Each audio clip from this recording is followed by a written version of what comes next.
I began around the time that I attempted suicide, which was the second time. But it was in the space of a couple of months I attempted suicide twice in 2019. And on the second attempt, my best friend saved my life.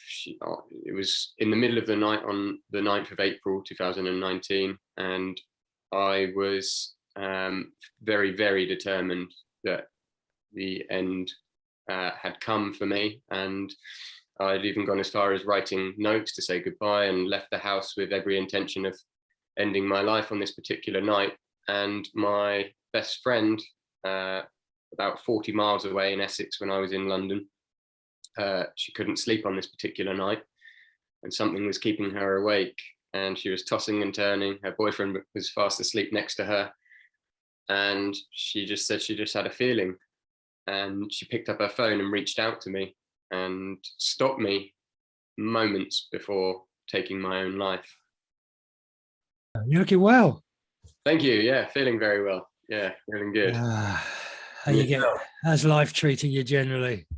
It's all right. I had a couple of mishaps over the last couple of days. The van broke down, which left me in Brighton at my brother's house. So, yeah. You've been learning surrender too. Yeah. It's dead, unfortunately. So it's having to be scrapped. So yeah, just well, that's one less expense then. Yeah, having to deal with that thing. But yeah, that aside, all is well, all is good. Yeah, how's everything with you? Much the same. Nothing seems to be working, but that's kind of probably telling you to do something else, isn't it? Change direction, and the path becomes clearer with each obstacle, doesn't it? Absolutely, yeah. So, everything happens exactly as it's supposed to. There are no mistakes. So, well, that's alignment, isn't it? Yeah, and then when you feel like that, it's frustrating that the van's died, and I brought a load of stuff with me down to Brighton, staying with my brother for a couple of weeks, and then need to get back up to Essex, and it's all here, and I can't take it all back on the train. So, but then I'm like, well, that typically would be quite a frustrating situation, yes. and you would be annoyed, and I just was like, well, clearly this is how it's meant to be. So there is no point in wasting energy in frustration or anger or being annoyed, because it is what it is. And that's one of those situations, as you put when I did the course with you, something that's outside of your control. So they're the sort of things that you have a level of acceptance and surrender for, as opposed to if it was something I could do something about, then you don't just have to surrender and accept. But when it's something that is outside of your control, it's just a case of surrender to that. Absolutely, because your power lies in your response to that. Yeah. And then you are in control. Yeah. Because you're choosing how you respond to the moment. It's exactly that. Much like any negative situation, you can have power over it. Negative thoughts, negative external situations, you can have power over it by just accepting it how it is, and then bringing positive outlook and doing something about it. And then with regards to it being an external situation, just accepting it how it is and just being like, okay, well, this is how it's meant to be. And what am I getting out of this? What is this for? What can I learn out of it? And that brings a different energy to the situation. Absolutely. And that brings a sense of positivity, because instead of your response being in contraction, this is wrong, it's from, I am embracing this. And that's when we're in the flow. And powerful action, right action arises. And I think that's often our challenge when deciding our direction is to make those choices from the right place. How are we when we're making those choices? Because how we are when we're making those choices affects the quality of those choices, the outcome, and ultimately the world that you bring into existence. Exactly how you explained it. I remember this was about 3 years ago now that I did my first course with you. That sense of karma of what you're putting out is what you receive. And you described it as it doesn't even have to necessarily be a spiritual lesson, and you don't have to necessarily be spiritual to understand that walking down the street with a big smile on your face and saying good morning to everybody, the joy and acceptance and jolly greetings that you receive in return is one way that you can see it. And if you walk down the street and you're grumpy and you've got a stern look on your face, no one's going to be smiling at you. And if you're honking your car because someone's taking too long to cross the road, if you're putting that out, you're not going to be getting any good back. And it's the same with accepting a negative situation for how it is and accepting it in a positive way. How can it continue to be a negative situation? Wow. Your outlook on it is a positive one. So, isn't that amazing? Is it 3 years? It was 3 years ago, because it's coming up to, it was nearly 3 years ago, because it's coming up to the 3rd year anniversary of my attempted suicide, on which is like the 9th of April. So yeah, it's been one hell of a journey the last 3 years. Life is very, very different to what it was this time 3 years ago.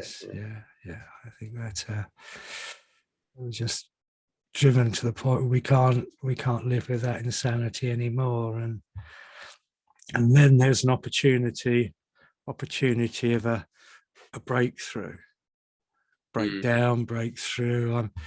I'm not sure they're different things really. It's only when maybe we reach that point of peak madness there is a way out.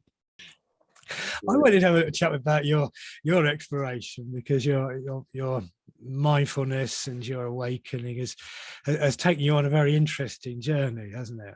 Into the realm of cybernautics. Yeah. I mean, it was a gradual process into that through the spiritual awakening. I began around the time that I attempted suicide, which was the 2nd time. But it was in the space of a couple of months I attempted suicide twice in 2019. And on the 2nd attempt, my best friend saved my life. It was in the middle of the night on the 9th of April 2019, and I was very, very determined that the end had come for me. And I'd even gone as far as writing notes to say goodbye, and left the house with every intention of ending my life on this particular night.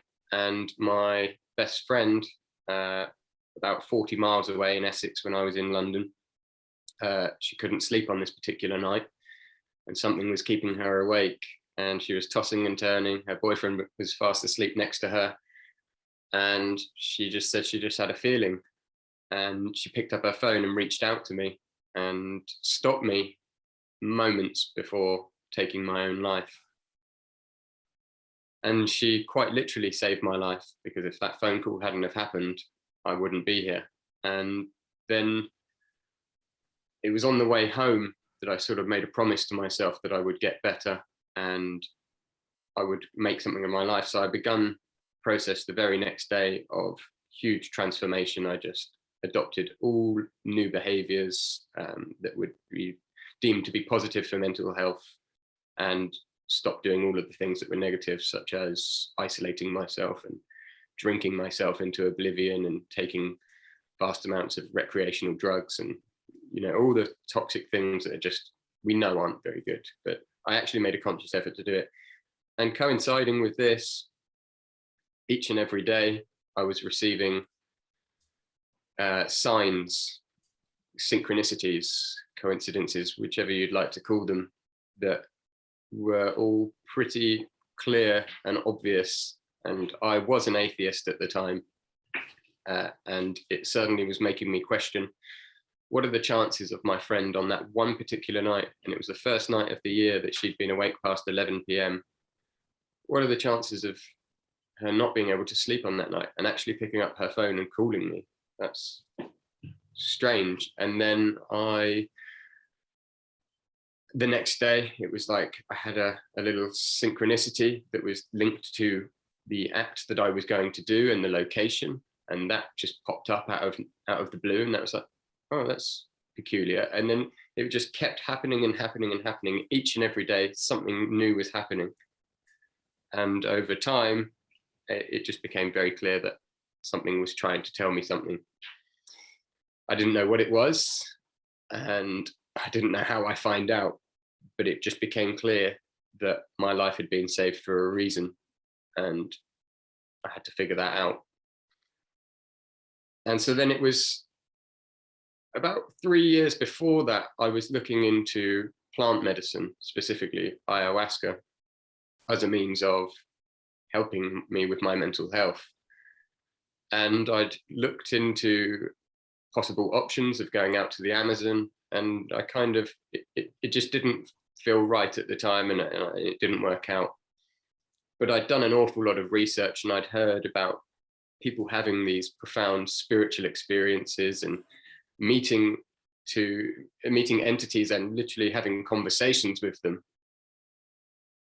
And as I say, I was an atheist at the time, and I certainly wasn't convinced by all of that, but I couldn't rule it out because it's not something I'd experienced myself.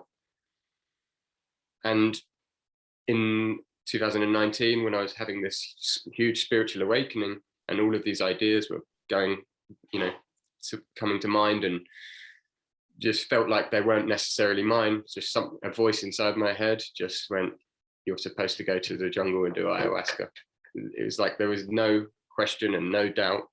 It was just, it clicked. And I was absolutely adamant that that was what I was supposed to do. And I even told my best friend that. And she said, this is the girl that saved my life. And she said, Silas, your life wasn't saved, so you can go and trip balls in the jungle. And I said, no, Al, you don't understand. This is it. This is exactly what I'm supposed to do. I've never felt so adamant about anything in my life. And I applied for one particular center. It was a center called the Temple of the Way of the Light in Peru. It's quite a large center. It's probably the largest center in Peru, and a very, very popular one. And I had to fill out quite an extensive medical questionnaire. And I was quite open and honest about the extent of my suffering with my mental health. I'd attempted suicide a couple of times recently to that, and had obsessed over suicide for a number of years and been incredibly depressed and anxious and had panic attacks. So I wanted to be honest, because I didn't want to travel all the way to the jungle and have that come up, and having had lied about it. So when I sent off my application, I got a response like the next day, and they turned me down and said that they didn't think ayahuasca was for me and that it would be too intense. And it suddenly took the wind out of my sails. But by this point, I believed everything happened for a reason. And I knew that I was still supposed to go and do it, but that just wasn't the center for me. And 2 days later, I heard that my cousin had just drunk with 2 shamans in Europe. And when I found out where they had trained, it was another retreat near Iquitos in Peru. And I got in touch with that shaman. And when I looked up the website, that shaman had a very similar story to me, in that he'd suffered from incredible depression and anxiety, and had been incredibly suicidal. And then things started happening in his life that could only be described as divine. And he followed the signs and went out to the Amazon and trained to be a shaman. So I thought, well, that man will understand what's going on in my life. So he will be able to help. And I got in touch with him, and he was happy to have me come out. I was quite honest about my story, but having experienced very similar and having an understanding, he was quite happy and confident that I would be okay. And by which point I was recovered from my mental health. I felt great. I felt good. And I went out there with the purpose of sort of asking the plant medicine why my life had been saved and what I'm supposed to do. Am I supposed to help people? Am I supposed to do something that helps the environment? Start a charity? What is it? And I had about 2 weeks out in the jungle, asking the question at the beginning of every ayahuasca ceremony, and not really receiving a clear answer, but learning lessons about myself and about reality and other realities, alternate realities. And I met entities, and I had very enjoyable, enlightening, growing experiences, but I didn't receive the answer until it was about 2 weeks into my stay. I went through what's known as a shamanic death and rebirth, and that was one of the most powerful experiences of my life. I mean, I was sitting there in the Maloka, which is, the Maloka is this ceremony space, the hut, the large round hut, and you all sit in your space out in the circle, and you go up and drink the ayahuasca brew, and then you go back to your seat and you just sit there and you close your eyes, and the shaman will sing ikaras, and almost instantly the medicine kicked in, and a huge snake came into the Maloka and towered over me and opened its jaws and crushed my head, thus killing me. And in that, I was aware that was a vision. I wasn't confused. I wasn't scared, like, oh my goodness, I'm actually dying. But I started to physically float off the floor. I was levitating, and I got my arm and I was reaching out for the floor, and it wasn't there beneath me anymore. And I floated out the top of the roof and ended up in space, what seemed like space anyway. And I was just floating around in zero gravity, and suddenly my body disappeared. And then my mind, so I had no more memories, no language, no consciousness, no ego. I was only consciousness. And it sort of put me into a new embryo. And then I grew into a fetus, a baby. I was born again. And then I had tears running down my face. I dribbled, had to learn language again, one word at a time, and build up sentences. And grew into a toddler and felt like really mischievous, and then grew all through my life and lived this entire life in the space of one ceremony until the moment that the ceremony finished and they lit the candles at the end of the ceremony. And that's the moment I came back into this body in this life. And it was like, wow, that was the most powerful experience. And then Jesus came and baptized me. And I didn't have a clue what any of this meant at the time. But when I spoke to my teacher, or the shaman that was there, I said, explained this to him, and he said, well, sounds like you've just had your shamanic rebirth. And I was like, oh, wow, I'm supposed to be a shaman. So there was no hesitation after that. I felt like that was the answer I'd been looking for, and everything made sense. All the suffering I'd been through, everything, the recovery, it all made sense. The drawing, the being felt drawn to the Amazon and to go and do ayahuasca, and being adamant that was what I was supposed to do. It was because ayahuasca was calling me to train. I just didn't know it at the time. So then I began my shamanic training just there, and then I decided to commit my future to it, which was quite a commitment, because it meant it was probably going to take me about 2 years, and it was complete celibacy, giving up alcohol, all drugs, living in a very challenging environment. You know, the jungle is a beautiful, magical place, but it's also a very difficult place to live, particularly if you're someone that doesn't cope well in humidity and heat. And embarking on the shamanic training is no easy feat. A lot of people start it because potentially they like the idea of being a shaman. It seems like a nice life, or certainly a life with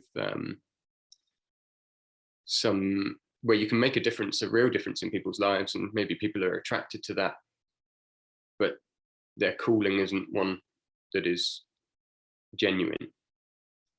So they potentially quit, or something comes up and they make mistakes and they're asked to leave. And it happened to a couple of students while I was there that had started before me, that they didn't quite make it through their training for one reason or another. But I was absolutely determined, and I worked really hard. And that's not to say I didn't make mistakes in my training. I had tough times in my training. It sort of brings up anything in you that you need to work on, that you can't take forward and have with you as a shaman in the world, you know.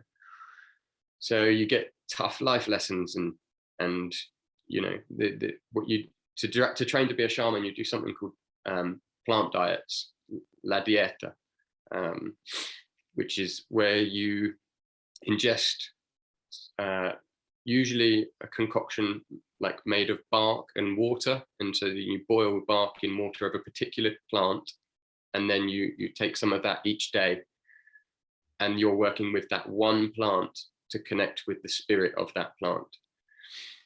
And this is how shamans develop their powers and gain their insights and grow spiritually in the lineage of ayahuasqueros. And so I begun my first plant diet was a plant called ohe. It's a large tree that you drink the sap of the tree, and it's like a milky, tastes a bit like gone off milk. It's quite thick as well, and you have to drink a full glass of that, and that will make you horrendously sick, and it will come out of both ends for about 4 hours, and you have to drink 7 liters of warm water. And that's just to make sure it's all flushed out, because it is toxic. It could do some damage if it stays in you. So you flush all of that out. And then after that, you're allowed a little bit of lunch, which is boiled potatoes and boiled spaghetti pasta served just in the water that it is. And they call it ohe soup, but it's certainly not soup. And you're not allowed to have any salt or any seasoning or oils or anything else. And then you go and lay down on your bed for 7 days straight. You can only get off to go to the toilet or to drink water.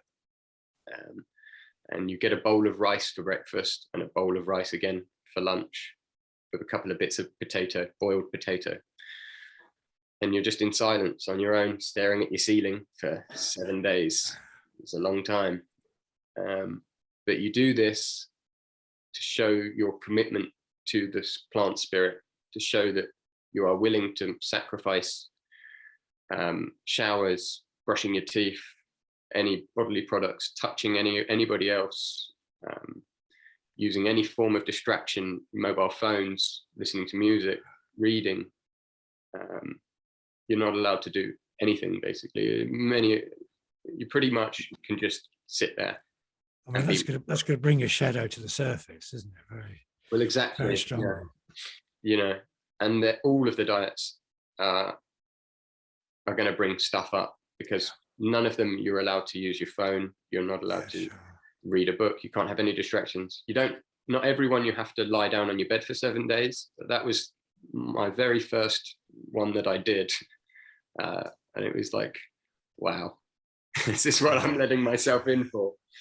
But, you know, once I'd had that incredibly powerful shamanic rebirth ceremony, nothing was gonna stop me. You know, it's what I'm here for. Sure. It's why I'm in this world. You know, it's what my soul came here for. And I've since had experiences with plant spirits, ayahuasca, the spirit of ayahuasca. The first time I met her, I've never felt love like it. It was so powerful. And she was there before me. And it was just such a sense of, I've missed you so much. And she felt the same. And we just held one another. And that, you know, made me very curious at the time. This was very early on. It was actually my very first ayahuasca ceremony that happened. And I just thought, that's bizarre. How can I miss her if I've never met her before? I must have existed before this life. And I then, much further into my training, had a very powerful ceremony where I was taken back to a past life. And I didn't recognize it as a past life straight away.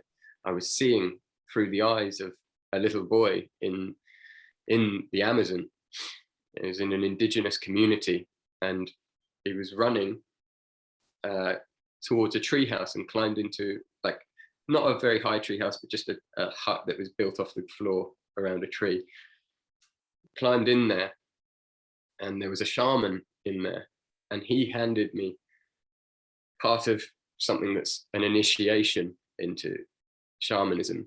And as I went to take it, it went from, before that, of being, I recognize this. Where do I know this from? This all seems so familiar, to, once he handed me that, I said, I haven't just seen this before. I've done this before. This is me from a past life. And it was so powerful. It blew my mind, but it was so real. There's no experience in this life that we could have that's like that. We can see things we've done in the past through video, but we don't live it through our own viewpoint. And, you know, skeptics might say it's just a hallucinogen, and that's... Well, I've certainly had that experience in meditation. Yeah, exactly. So you'll understand. And when you have these experiences, they're so real. Well, they're as real as here and now. Yeah, you know, and I've heard people describe their ayahuasca experiences or DMT experiences as, that felt like the real reality, and this feels like the dream. That's how real that was. And, you know, my belief is that we are eternal souls, and many of us are old souls. We've been in this life before. And so what we truly know is the spirit world, the dimension that we come from. And when we come into this, it's all new and it's all exciting, because you are made to forget when you come into this life for the purpose of learning and experiencing and growing in new ways, and not just coming in with all of the lessons you already knew. But when you take these medicines that are here, given a gift from the divine, a gift from God, and you can take them, it connects you to what you truly are, which is an everlasting soul. And it's so easy for us to forget that and get caught up and live in here. But you take something like ayahuasca, and it connects you to that, and suddenly you remember. Certainly shows you, at the very least, and I think this is what's interesting with psychedelics. And I found teaching meditation in many ways quite often easier with people who've used psychedelics, because at whatever level, and not many people take me to this extent that you have, they've experienced an altered consciousness. And once we experience an altered consciousness, we know that other consciousness is not the only possibility. And I think essentially we are explorers of consciousness, whether we're using meditation or whether we're using psychedelics. We're both psychonauts in a way, aren't we? We're both exploring consciousness with our own methodology, and arriving at the same conclusions, which I find really quite interesting. Maybe that's because there's only one ultimate truth. Well, exactly that. It doesn't matter what your avenue to an altered state of consciousness. It brings around the same life-changing thoughts and understandings, and the process of enlightenment and questioning how and why we're living the way we are. Why is our society like this? In my opinion, that's where the so-called war on drugs came from in the late 60s, because people were taking LSD and magic mushrooms, and their whole perception of how to live was changing. They become free-spirited. They don't want to go to war and fight. It certainly opens the mind. I mean, not all drugs have the same effect, as you know. I'm sure you've sampled a great range of them in your time, as I have. I think stimulants take you away from this space. They are the drugs of the ego, and the little me becomes the big me. If you've ever met a cokehead, you know what I'm talking about. Right. That sense of self becomes very loud and inflated. It does, yeah. Definitely. It is the drug of the ego. I think alcohol shuts down consciousness. And it's, in my mind, probably the biggest single factor in the suppression of human consciousness is alcohol.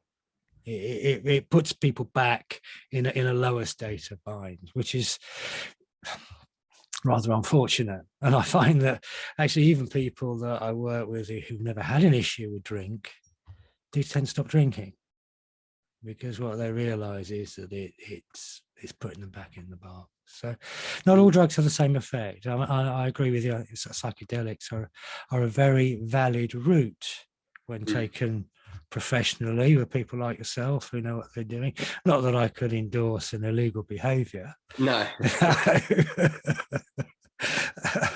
I mean, isn't that odd? I mean, that idea that your consciousness belongs to the state. I know. The state is the arbiter of your consciousness. I can't believe that is the way that life is currently. I don't believe that is the way that life is going to continue for all that much longer. No, there are many studies into the use of psilocybin in treating mental health and the positive benefits that come out of that. And there's the legalization of psychedelics a lot in America, in Canada, particularly through religious and spiritual use, which I would love to see spreading around the world. And I do think that is the way that the world will go eventually. It's just that little power struggle, because with these altered states of consciousness, you maybe begin to question, well, I don't want to go to work 9 to 5, 5 days a week. I don't want to work all of my life until I'm old and then retire and then try and do things when I might not even make it that far anyway. I want to see the world and experience. It's what we're here for, to experience. We're not here to work 9 to 5 in an office. I don't believe that that's what a soul desires to come into this world for. Are we seeing that in the wider world over the madness of the last couple of years that seems to be continuing? Is there kind of a disintegration even on a physical level of that old state of mind? I'm seeing collapsing all around me. I'm seeing the death of the ego. But even people that have never questioned anything are questioning everything. Yeah, and that's great. And that's the start, isn't it? Absolutely. We are in a mass awakening and that's not just a mass spiritual awakening. It's an awakening in so many ways. Awakening to understanding the damaging effects of alcohol, for example. I'm seeing so many people giving up alcohol. I haven't had a drink for 2.5, a bit more than that, years now. And so that's one thing. And then people waking up and going, well, I don't want to be working in an office, and if I can work from home, I'm going to do that. And a lot of people that I'm speaking to as well are trying to reduce their hours to 4-day weeks or even 3-day weeks, spend more time with their family. So that, as well as the mass spiritual awakening, of which I'm one of them, I'm not sure they're separate things. Perhaps I'm not. not that sure they're separate things. It is whether, I mean, I've always loved walking. But these days, I mean, it's bloody crowded out there. I used to get the place to myself. And there's an awful lot of people who started walking maybe in lockdown who are still walking and still enjoying walking. But they wouldn't see that necessarily as a spiritual awakening. But they are enjoying the birds and the colour and the light, and maybe without being conscious of it, they're quite present and still. Yeah. So I think a lot of this is happening in the background, and quite often its early signs are suffering. And people it will bring up that shadow, and there's certainly a lot of suffering going on, which is why we need people like you in the world who can help others through that. Well, and you as well, Adrian. You've helped thousands of people, and you changed my life with your mindfulness course, and then obviously I came to the retreat as well, and it's something I want to continue doing each year, at least once a year. Come to one of your retreats and just reconnect and do my own healing. Because I can absolutely heal other people. Absolutely. Healers need to be healed too. And I think that's so important. That there is so much suffering, and people are needed to lead the way, like you say. I mean, it is a calling. This is why I am here too. It's not even my work. It's the work. And with our flow, we're simply collaborating in that process. But we need to help each other and support each other through this process, because there's a lot of people who are going to be in need of this, who are in need of this. Of course. And for me, the project it's always called the Now Project, and you are the project. Say people, they are the project, not me. You're the project. And something has been sparked in you, and it continues to create a flower. I'm very excited. When I was a boy, a very long time ago, there was a program on television called Tomorrow's World. And in this program, they looked forward to the distant future, 1987 and beyond. And in the year 2000, we were going to be living in this amazing world, where robots did everything. You didn't have to do any housework because your robot did it. You didn't do any boring work because the robot did it. In fact, you didn't do any work because the robot did it, and there'd be no work, and everybody was going to be free to create and express and be abundant and create a very, very different world. Why not? Why not? Well, I mean, the technology's here. Yeah, the way the world is going, though, there is a lot of darkness in the world. There is a lot of darkness in the world, and there's a lot of darkness in ourselves. And you spent 2 years taking a very in-depth and courageous look at that, and that was your transformation.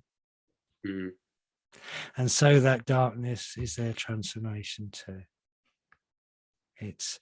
The work is helping others through this process of working on ourselves, not that they're two separate things. And you say 2 years, I mean, spent 2 years training to be a shaman, but my experience with learning about the darkness was a lot longer than that, with my battles with my mental health. Absolutely. That's the darkness right there. Absolutely. When people say I'm in a really dark place right now, there's a reason you say that. The darkness, that dark energy that consumes you. I learned a lot from that as well, pre me going to the jungle. Sure. Well, you brought it into the light. And that's the process. Wow, what a journey, eh? Yeah. So you've got a little few plans afoot, haven't you? Well, yeah. Do you want to, do you want to disclose? Well, I mean, there's so many things I want to do in my life. Ultimately, the dream is to end up with my own retreat, or running a retreat where I can offer healing to people in nature. Yeah. Because nature alone is incredibly healing, and that's one of the lessons I had in my journey before I went to shamanism. It was one of the things that kept popping up as a very clear sign and a message: the healing power of nature. So ultimately, I would love to be able to host people in nature, and yeah, I'm in touch with a lady that has a little green space, the woodland retreat that I will be. Which kind of synchronistically turned out too, isn't it? You know when you're in the flow, don't you? Yeah. Well, do you know what? Recently, like, I've been meeting a lot of people that have put me in touch with people, and are really interested in the healing work I do, and so that I do have big plans for that, and I think that the shamanic practice that I have, as well as all other shamanic practices, when it's from someone that has a pure heart, that wants to make a difference in this world, and that it's from a kind and genuine place, then these are the people that are needed in this world to help others with their transformations. And there's a reason why people like yourself and I have been through this experience before the masses. There are many people that are spiritually awakened and are far more advanced than myself in their spiritual journey, but there are still so many people that don't understand this, and when these things start happening to them, it's hard to make sense of. I was struggling with my spiritual awakening at first. To be honest, I thought I was going insane. Oh, me too. I've already had signs of severe mental illness. So to be someone that can help someone interpret that is something I'm very grateful for, and I'm very grateful for the opportunity to work with such a sacred medicine, and to be able to truly help people, and to offer people healings as well. And alongside of that as well, I'm working on a couple of other little side projects to do with mental health, and just doing like little social media or online projects where I can just offer advice and support to people that are desperately in need. Do you have a website people can get hold of you on? I will do. It will be the opensupportcommunity.com, but the website is currently being it's in the process of being made. But it will be the Open Support Community, which will be on social media as well: Instagram, Facebook, and TikTok, YouTube, just all the platforms, just to try and build up a space where I'll share videos and talks about how to deal with mental health, how to understand it, how to recover, give people an insight into suicide and what goes through someone's head when they're feeling like that, how to help other people, and then the lessons I've learned through spirituality and my journey into shamanism, because that's a really key thing for people to learn. And I want it to become a community where other people can upload their stories as well, and their advice, because not everything I did in my recovery will work for every person out there. It's about finding what works for you. And there are so many avenues to recovery. I mean, I probably changed in the space of about 2 weeks 25 huge behaviors or techniques or practices in my life, be it stopping some or adopting new ones, such as your mindfulness course, and yoga, and spending time in nature, and running, exercise, sleeping, giving up alcohol, many things. But not each one of them will work for every person. So Yeah, you find sure. what works for you. So then if other people can share, then they might share things that I never did, but that really worked for them. And then just create a community feel out of it, where if somebody uploaded something, other people can share their friendly advice. And I can feel the energy building already. yeah, you know, I'm really excited about it, because shamanic healing with the use of mind-altering substances isn't for everybody. I understand that, but I still want to help those people. Yeah. And it's all I want to do. You know, I've been through that, and my compassion and empathy for anyone that is feeling that, it's my duty to help. It's why I'm still here. It's why my life was saved, and it's why I went through all of that. And I'm grateful for that suffering that I had. And you know, if I had to go through it again for the sake of helping others, then I would do that. You know, I wouldn't turn away from it. And ultimately, if you think that suffering, if that leads to me being able to help 10 people, 100 people, 1,000 people, who knows how many I will hopefully help in the future. But if each of them go on and help some people as well, is my suffering then a bad thing or a good thing? And that's our work, isn't it? And that's how we bring that vision of tomorrow's world into being. Yeah. Because it's all here. The technology's here, the resources are here, the money's here. It's just only a few people have got it. It's all here. All that's missing is the state of mind. Yeah. Yeah. A different energy, and we're creating something very special. Wow, what a conversation. Yeah. Not when you typically have every day. Yeah. I think that's awesome. Oh, it's bloody awesome to see you. Are you in London? I'm in Brighton at the moment. Oh, you're Brighton. I was staying with my brothers, but where I moved back from the Amazon in October of last year, I'm sort of staying with family while I find my feet. Go back to Essex and that'll teach you as much about yourself as the 2 years in the Amazon.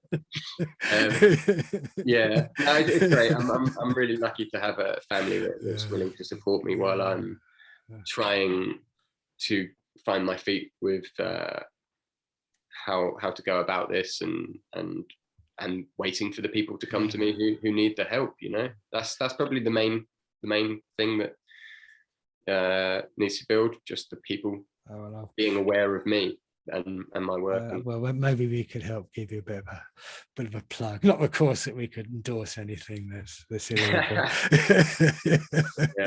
I've got a class in London tomorrow. If you're about 7:30. Possibly. I've got a couple of things to do in the day tomorrow, but yeah, if not, I'm definitely going to book your May retreat. Oh, that'd be awesome. Yeah. I got a little bit of money a couple of days ago, so I am going to book that. In fact, awesome. I'll book that today. Fabulous. Well, that's got me buzzing already. A couple of people are coming on that. I think we're in for a great start to the summer. Not that I do future thinking. I've been recommending your retreat to so many people. I'll put you on commission. The opportunity. So I'm hoping that I'll at least know a few other people there. That's fabulous. That's great. Thanks so much for today, Silas. No, thank you. I appreciate it. It's been really enjoyable. It's been really awesome to talk to you. Yeah. And thank you, being there at the beginning of this journey. When I first walked into your 6-week course, I was suffering from major anxiety, and I almost got up and walked out because I was on the verge of having it. Often happens. I wasn't getting it. You were talking about that space, the emptiness, and the voice in my head was just on repeat, just going and going and going. And I just thought, I can't get this. And my hands were shaking, and I just sort of sat on my hands and said, no, you have to stay. And I'm so glad I did, because it became one of the key things in my battle with mental health that transformed me and changed my life, and also gave me the tools to have the confidence to say I will never suffer from mental health issues ever again. Not in the way that it becomes an issue and a condition. You know, I'll suffer in my life, I'll go through tough times, but it would never develop into something more sinister. No, because you're in control of your mind. Somewhat. Somewhat. Oh, it's been fantastic. Thanks so much, Silas. Thank you, Adrian. I appreciate it. Buddy. God bless.